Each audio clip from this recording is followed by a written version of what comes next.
여러분께서는 지금 경제학자 곽수종이 보는 새로운 시사, 곽수종의 뉴스 정면 승부와 함께하고 계십니다.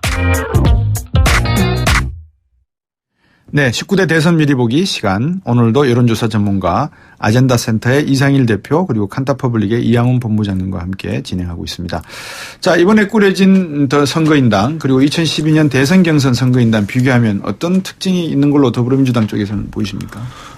일단 2012년에는 전체 선거인단 수가 108만 명이었습니다. 그래서 예. 이번에는 이제 그때 당시에 비해서 2배 정도가 늘어난 거고요. 그다음에 이제 그때는 이제 수도권 강원 제주가 34% 정도의 예. 비율이었는데 예.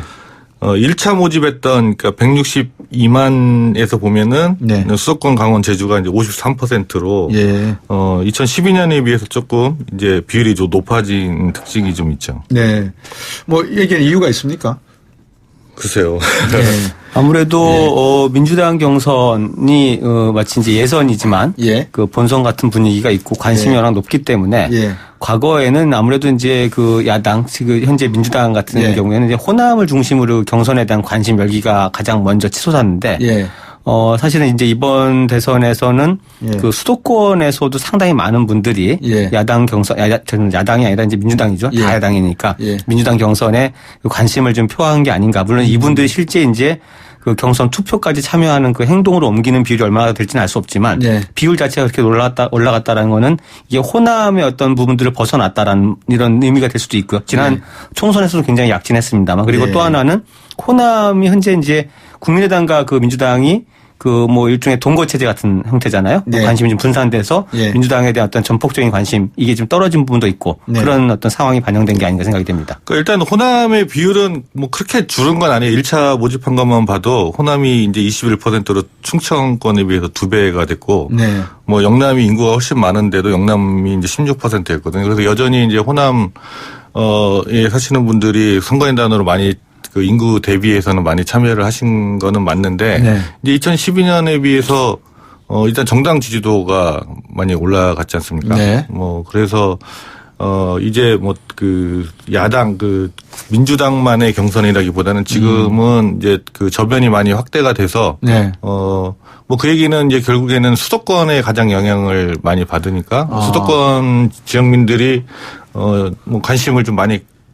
가지게 된 거 아닌가 뭐 이렇게 보고 있습니다. 그런 예를 들면 이제 2002년도만 하더라도 노무현 전 대통령 같은 경우에 이제 경선 시에 호남 광주에서 이제 사실은 역전의 발판을 모멘텀을 바꿔놨지 않습니까? 이번 선거 결과에서도 일부에서는 과연 이변이 일어날 수 있을까? 호남 광주 쪽에서 이제 그런 뭐랄까 기대, 전망, 예측하는 분도 계시는 것 같아요. 어떻게 보세요?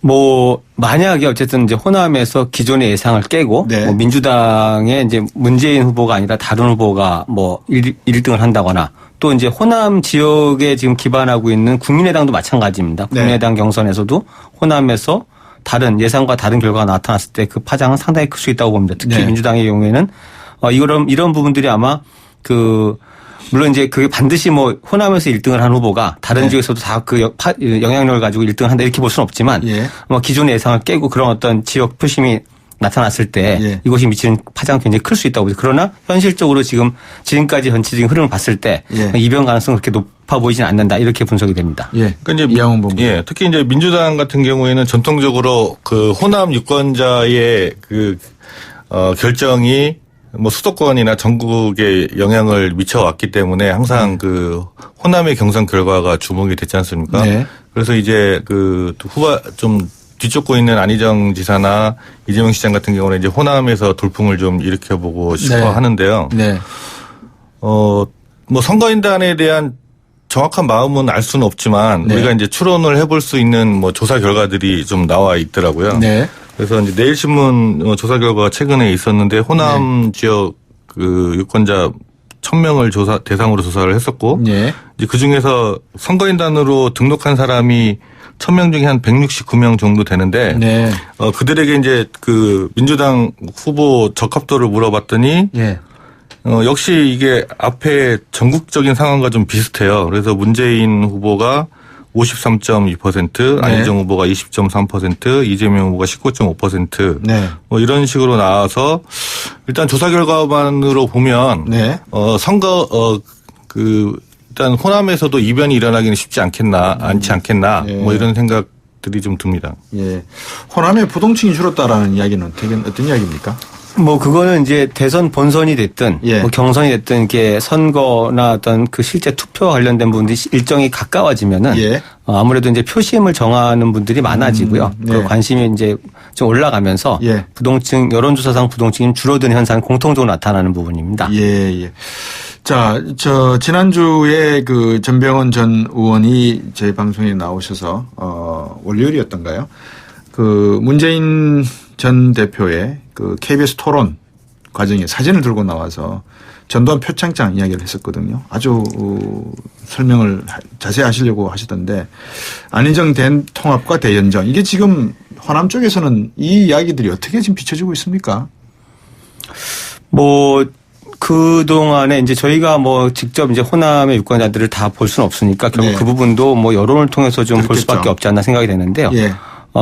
물론 이제 그 현재 정당 구조라든지 그러니까 다당제 구조고 또 민주당이 집권하더라도 네. 소수 집권당이 될 수밖에 없는 현실을 생각할 때 네. 그런 어떤 대연정이나 이런 것들이 불가피하지 않냐라는 인정론도 상당히 있지만 네. 그러나 이제 아무래도 그 호남의 어떤 정서 또 민주당 지지층의 정서는 그 연정이 필요하더라도 그 대상은 좀 제한돼야 되는 게 아니냐 이런 어떤 시각들이 굉장히 큰 것 같고요. 자유한국당 안에 친박은 안 된다. 그렇죠. 뭐 네. 그리고 이제 자유한국당이 과연 그러면 친박당을 벗어났냐 이런 어떤 부정적 여론이 크기 때문에 예.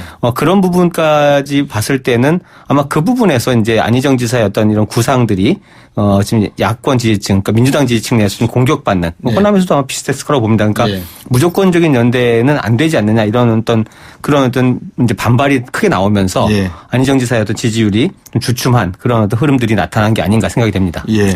이제 그래서 사실은 이제 이양호 전두환 후보자. 표창장 얘기를 뭐 네. 안희정 캠프에서 얘기를 한 건 아니고 네. 그 후보가 스스로 이제 얘기를 해서 분란이 생긴 거잖아요. 예. 근데 이제 거기에다가 또 이제 뭐 부산 대통령 뭐 이렇게 오거돈. 하는 예. 예. 그래서 이제 이게 이제 호남 경선이 앞에 말씀드렸지만 그 제일 먼저 시작을 하고 그 결과를 보면서 다른 지역들이 투표를 하기 때문에 네. 어쨌든 특히 이제 민주당에서는 호남 경선이 중요한데 네. 이제 이 일을 앞두고 이제 그에 대해서 뭐 후보들 간에 뭐 네거티브 뭐 공방이라든지 뭐 과열이랄지 뭐 이런 표현까지 네. 오가면서 좀 뜨거워지고 있는데요. 네. 실제로 호남민들의 표심이 네. 뭐 대연정이나 뭐 최근에 불거진 뭐 전두환 표창장 뭐 논란 이런 네. 부분 때문에 이렇게 근본적으로 변할 것인가? 예. 뭐 그렇게 봤을 때는 뭐 그 정도는 아니지 않겠나라고 좀 보고는 있습니다. 예. 그리고 뭐 최근에 그 조사 결과들이 예. 뭐 이렇게 그런 거에 따라서 확 바뀌는 결과를 보이고 있지 않기 때문에. 예. 근데 이제 문재인 전 대표의 어떤 뭐랄까 약점이라 그럴까요? 조금 그러니까 상대 진영이나 아니면 다른 쪽에서의 약점이다라고 지적되고 있는 게 표창원 의원 그리고 손혜원 의원의 그 계산된 죽음에 대한 발언 그리고 양향자 삼성 반도체에 대한 상무의 이야기, 또 전인범 특전사령관의 또 말씀, 이런 것들을 쭉 이게 하나의 뭐 구슬을 꿰듯이 꿰어진단 말입니다. 그러니까 이거를 이제 방어를 하려는 입장에서 놓고 보면 방어를 하다가 자칫 잘못해가지고 지금 자기 발등을 찍는 현상이 전두환 표창장 현상이거든요. 이런 것들을 안희정 지사나 이재명 시장이 아까 말씀하신 대로 네거티브 선거에 적극적으로 활용은 안 하세요. 제가 볼 때는. 그렇지 않습니까? 만약에 이게 어떤 대선 과정에서 이게 나왔다 그러면 지금 자유한국당이나 바른정당 쪽에서 뭐 대결 국면이 있다 그러면 이걸 그냥 좌시하고 넘어갈까요? 어떻게 보십니까? 물론 사실 이제 뭐 대선을 치르다 보면 예. 뭐 후보 본인도 있고 예. 또 주변에 이제 그 후보와 함께 그 운동을 하는 캠프 구성원들이 네. 많은 분들이 참여하다 보면 이러저런 구설도 있고 실수도 있게 서로 많이 안 하죠. 있는데 예. 뭐 그게 어떻게 보면은 이제 아주 본질적인 문제는 아닐 수 있습니다. 그래서 이런 문제가 불거졌다고 해서 뭐 주변에 누군가 말실수를 하거나 뭐 좀 잘못된 어떤 뭐 메시지를 냈을 때 이게 과연 그 후보의 어떤 대통령으로서의 능력, 자질을 평가하는 기준이 되어야 되냐 이런 부분들은 있지만 그런 부분들이 너무 이렇게 충분히 해명을 해야 되고 명확하게 설명을 해야 되는 책임은 있지만 그게 너무 중심적인 의제로 가면 안 되는데요. 근데 그럼에도 불구하고 아까 좀 전에 이제 이런 것들에 대해서 제대로 지적하지 않는 게 아니냐라고 말씀하셨는데 그러나 지금 민주당 경선 과정을 보고 있으면 점점 이제 이 그 당 내지만 각 그 주자 사이에 지금 감정적인 어떤 그런 뭐 공격들이 좀 시작되는 것 같고 좀 가열되는 분위기가 보입니다. 그래서 저는 오히려 이제 정책이라든지 아니면 뭐 대연정이라든지 어떤 이런 국가 운영 구상이나 정책의 내용을 가지고 무엇이 더 바람직한가에 대한 토론이 치열해져야 되는데 그런 것보다는 과연 뭐 그 말하는 방식, 뭐 너무 네거티브, 뭐 공격하는 게 아니라 이렇게 이 싸움 방식으로 갔을 때 그게 더 좀 부정적인 전체적으로 봐도 좋지 않고 뭐 유권자들한테도 별로 이렇게 도움될 게 없는 그런 싸움이 되지 않나 싶은데요. 자, 29대 대선 미리 보기가 사실은 여론조사를 근거로 해서 이제 저희들이 이야기를 나눠야 되거든요. 제가 이제 앞에서 드린 질문에 사실 본질적인 질문은 과연 이런 것들이 여론조사 결과에 미치는 파급 효과와 정책적 대결을 벌여서 가져오는 여론의 파급 효과와 어느 것이 상대적으로 더 높고 영향력이 크다고 보여지십니까? 여론조사 전문가들이시니까. 근데 아무래도 오히려 사실은 이제 그런 뭐 이 설화 사건이겠죠. 설화 사건이나 이런 것들이 크게 불거졌을 때 직접적으로 여론에 영향을 많이 미치죠. 그러니까요. 상대방에서 그러니까 우리가 이런 정책 토론이나 건전한 토론을 가져가서 여론조사에 어떤 반영을 시키는 그런 정치 문화를 어떻게 보면 직간접적으로 스스로 배제해 온 게 아닌가 하는 생각이 들어서 제가 여쭤봤던 겁니다. 사실은. 자, 안희정 지사의 텃밭으로 분류되는 충청 지역 선거인단 등록 수도 영호남이나 수도권에 비해서 많이 떨어진다는 이야기가 있거든요. 왜 그렇습니까?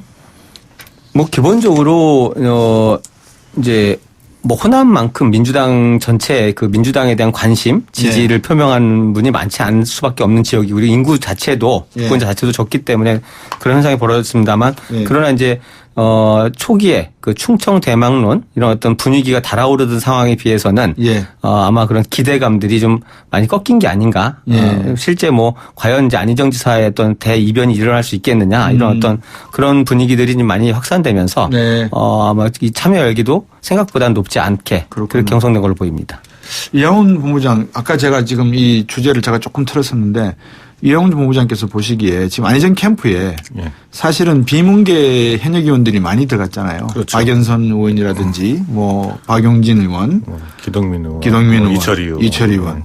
이분들이 들어가서 네거티브 공세 수위가 높아졌다 이렇게 볼 수 있습니까? 그러면 높아졌다라고 판단이 되면 그러면 이게 여론조사에 얼마나 영향을 주고 있나? 왜냐 그러면 지금 여론조사 결과를 놓고 보면 전혀 영향이 없는 것 같아요. 오히려 반대당 쪽의 사람이 그러니까 자유한국당 쪽의 한 후보 예상 후보가 사퇴를 하면서 출마를 안 한다고 하면서 나왔던 그 표들이 흩어지면서 가져가는 반대 이익이 오히려 더 큰 효과를 가져오는 것 같단 말입니다.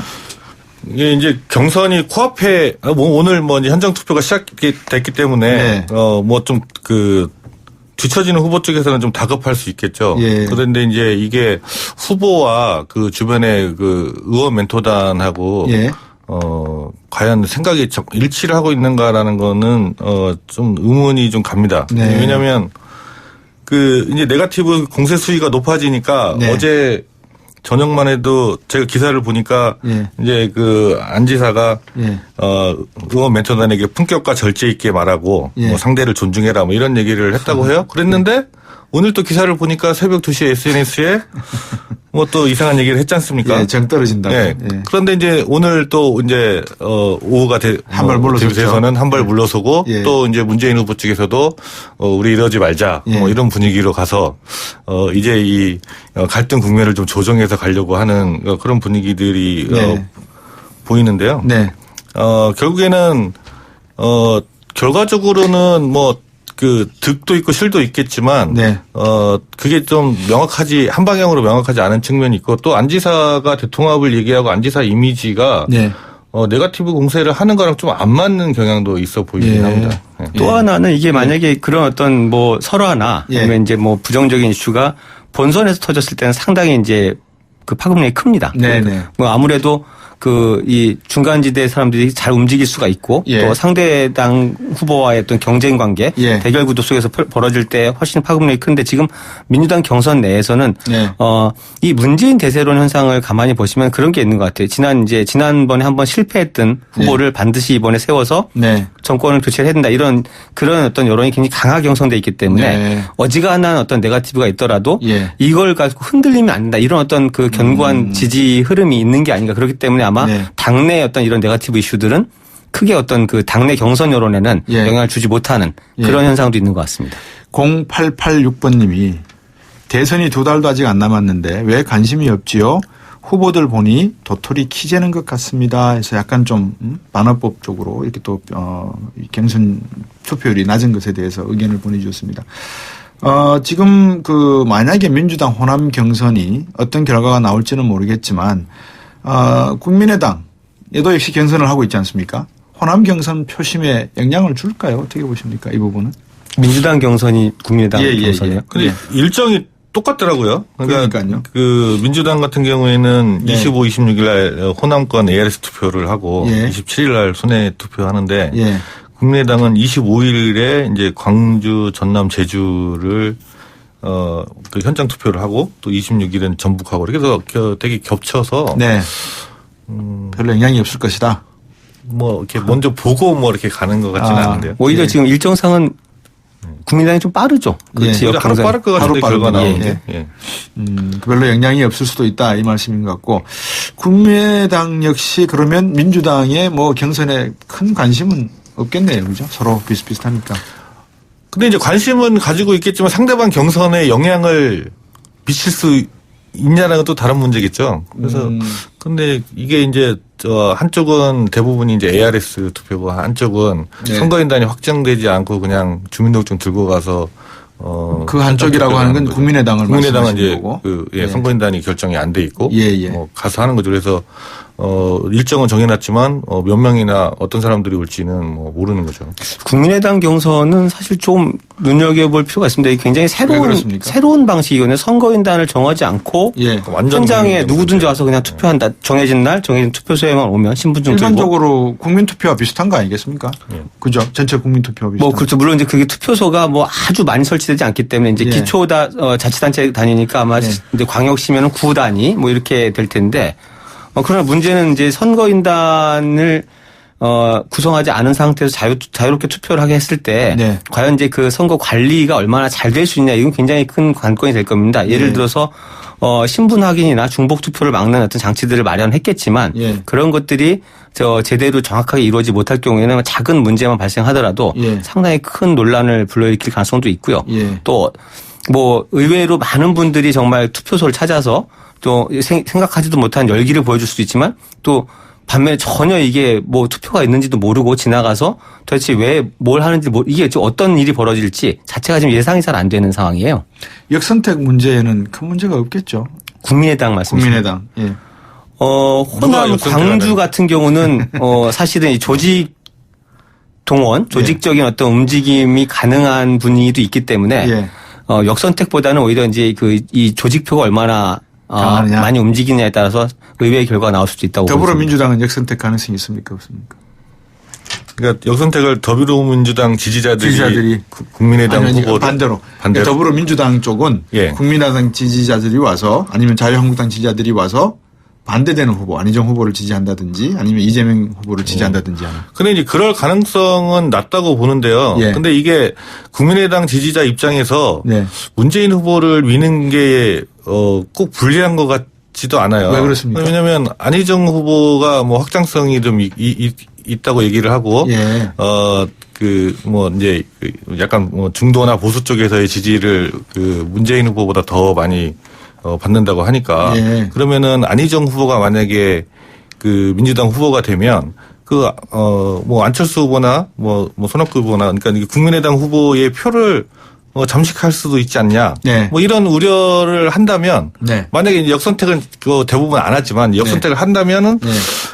누구를 민주당 후보로 밀어주는 게 국민의당에게 유리한가가 명확하지 않은 것 같아요. 제가 생각해보니까. 정치권에서 선거 때마다 역선택 얘기가 많이 나오는데요. 네. 이제 이게 예를 들어서 아주 작은 단위 지역 선거이면서 예. 이 경쟁자가 치열하고 구도가 복잡할 때 뭐 네. 난립했을 때 그런 경우에 이제 뭐 역선택이라보다는 조직적인 움직임에 의해서 특정 후보를 밀거나 이럴 수 가능성이 저는 있긴 있다고 봅니다. 그렇지만 예. 이 대형 선거, 뭐 대통령 선거라든지 큰 단위의 선거에서 예. 과연 그거 뭐 그런 조직력으로 움직일 수 있는 건 한계가 있을 거고 예. 일반적인 유권자들이 과연 상대당 후보를 의도적으로 선택하기 위해서까지 예. 그 당의 경선에 참여하거나 뭐 다른 답을 하거나 이럴 예. 가능성은 참 희박하다고 봐야죠. 예. 자, 이제 주제를 바꿔보겠습니다. 이제 한 4분 정도 남은 것 같은데, 3분 정도. 대선 주자들 요즘 이게 박 전 대통령 구속에 대해서 말을 좀 많이 아끼시는 것 같아요. 이쪽에 대한 여론을 좀 한번 여쭤봐야 될 것 같아요. 박근혜 전 대통령이 검찰 조사 받으면서 향후 구속 여부에 따라 대선 판도에 어떤 영향을 줄까 이것도 상당히 주목받는 상황인데요. 지금 대선 주자들은 보수 여론 의식에서 말을 아끼고 있는 거 아닌가, 눈치 보고 있는 거 아닌가 이런 생각도 듭니다. 어떻게 보십니까? 그렇죠. 이게 과도하게 예. 이제 뭐 검찰의 수사와 그 판단에 따라서 진행될 일을 예. 그 뭐 대선 주자들이 이래야 한다 저래야 한다 말하는 것 자체가 예. 상당히 정치적인 개입 논란을 일으킬 수도 있고요. 예. 꼭 보수의 어떤 표심 의식해서라기보다는 예. 그런 논란 자체가 오히려 대선 이슈를 네. 박근혜 전 대통령과 관련된 탄핵과 관련된 이슈를 끌고 들어가는 측면이 있기 때문에 네. 좀 회피하는 부분이 있는 것 같습니다. 예. 근데 촛불 집회 때는 한 후보는 나가셔서 이게 탄핵이 안 되면 시민혁명이다라고 말씀까지 하셨지 않습니까? 그죠? 그렇죠. 예. 그거는 어떤 면에서 보면 탄핵 국면을 가지고 박 대통령의 구속 문제보다도 더 심각한 문제, 탄핵 문제를 가지고 말씀을 하셨단 말입니다. 근데 구속 문제는 사실 탄핵이 됐다 그러면 어떻게 보면 당연히 구속돼야 되는 게 맞는데 그 이야기를 후보들이 하고 있지 않다는 것은 이건 눈치보기라고 봐야 되는 겁니까? 아니면 뭐라고 봐야 됩니까? 저는 그건 아닌 것 같아요. 탄핵이라는 것은 이제 정치적인 어떤 이 국민 여론이 강하게 원했던 부분도 있고 네. 드러난 여러 가지 의혹들 속에서 예. 그렇게 되어야 한다라는 어떤 주장들을 할 수 있지만 네. 구속 수사를 하느냐 아니냐 이런 부분들은 네. 그것과는 좀 별개의 문제가 아닌가 싶어요. 그래요? 그게 수사와 재판을 통해서 이제 사법적인 시시비비가 가려질 텐데 네. 그거에 대해서 뭐 구속을 해라 말아라 이렇게까지 간섭하는 거는 좀 적절치 않은 게 아닌가. 여론조사 결과는 어떻게 나옵니까? 이영원 본부장. 예, 최근에 조사 결과를 하나 봤더니 이제 네. 구속 수사를 해야 된다는 게 65.8%고 예. 불구속 수사를 해야 된다 예. 20.5%, 수사하지 말아야 된다가 이제 8.6% 이렇게 나왔는데요. 예. 탄핵 그 찬성 여론이 한 75%에서 80% 사이였던 거에 그쵸. 비하면 이제 낮죠. 구속까지 가야 된다라는 거는 한 10% 정도 빠졌다고 볼 수가 예. 있죠. 예. 근데 이제 국민들도 사실은 이게 법 체계에서 해야 될 일인데, 예. 이게 사실 물어보는 게, 타당한지도 약간 의문이 들고요. 예. 그렇기 때문에 대선 주자들도 괜히 분란을 일으켜가면서까지 이래야 된다, 저래야 된다 말을 하지 않는 거겠죠. 예. 방금 말씀해 주신 내용은 전국 만 19세 이상 남녀 1029명을 대상으로 해서 유무선 RDD 전화조사 응답률 13.4%, 표본 오차 95%, 신뢰 수준 플러스 마이너스 3.1%포인트로 조사된 내용을 말씀드리겠습니다. 간단하게 정리를 좀 해야 될 것 같은데 시간이 이미 벌써 다 돼버렸네요. 이 정치 이야기를 하다 보면 시간이 정말 빨리 가요. 그래서 오늘도 간단히 정리를 하면 아직까지 대선의 본격적인 게임은 시작되지 않았다. 이제 곧 각 당의 대표주자들이 한 분씩 이렇게 싹이 올라오듯이 이제 올라올 준비를 하고 있다. 이렇게 봐야 되겠죠. 그렇죠. 이제부터가 사실은 이제 시작되는 시작이다. 예, 그런 것 같습니다. 예. 그렇죠. 네. 오늘 말씀 여기까지 듣도록 하겠습니다. 19대 대선 미리 보기 아젠다 센터의 이상일 대표, 칸타퍼블릭의 이양훈 본부장 두 분과 함께했습니다. 고맙습니다. 예, 감사합니다.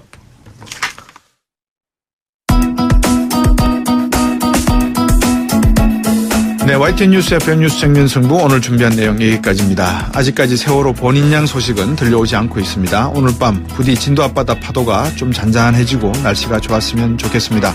평범하게 있는 가족들, 아직 차가운 바다에 있는 고인들도 너무 오랜 시간 기다려온 것 같습니다. 밤이 참 길 것 같습니다. 오늘 방송 내용 YTN 라디오 곽수중의 뉴스 정면 승부 홈페이지와 예스 애플리케이션, 팟캐스트와 팟빵 통해 다시 들어보실 수 있습니다. 지금까지 프로듀서 이은지, 작가 홍기, 김은진, 기술감독 신동의 김순희, 진행의 곽수중이었습니다. 내일 뵙겠습니다.